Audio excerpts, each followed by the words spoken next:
So we're looking at our second point, which is assurance only through the cross.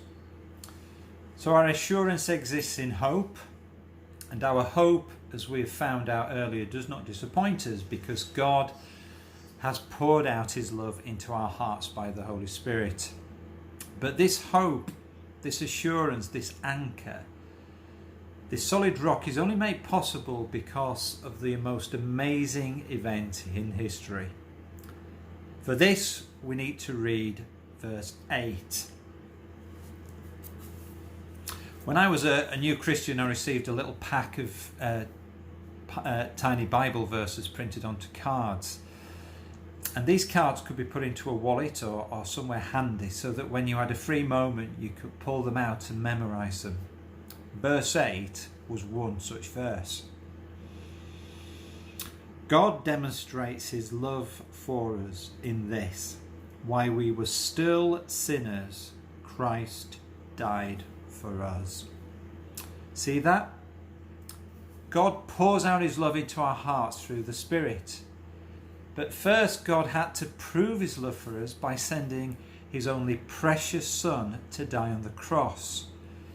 You see, our assurance is only made possible because Jesus undertook this astonishing heavenly transaction to take guilty, sin-marked individuals like us who have no hope and establish a hope in them by bearing their guilt and sin upon himself on the cross, substituting our hopelessness for his assurance, only made possible because he died in our place.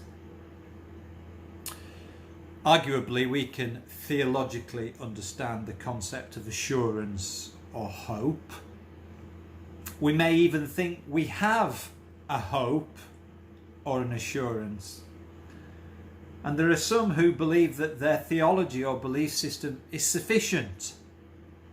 But what this verse tells us is that a sacrificial transaction had to happen in order for our hope to be confirmed, to be made sure. But God's motive for our salvation was his love for us.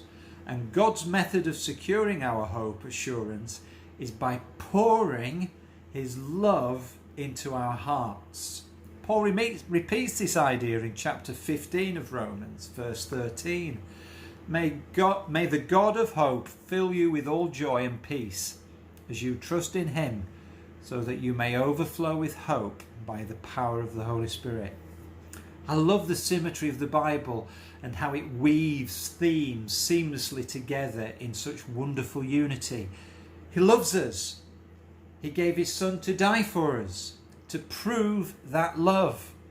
He confirms his love so that we are assured of our salvation by pouring his love into us. God bookends our spiritual birth and existence by establishing his love for us. Arguably, reinforcing our confidence in his love is what fits us to face adversity and hardship.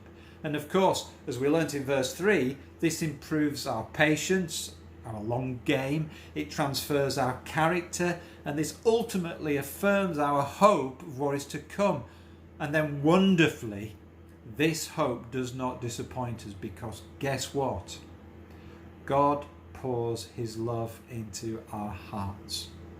Assurance comes through the cross.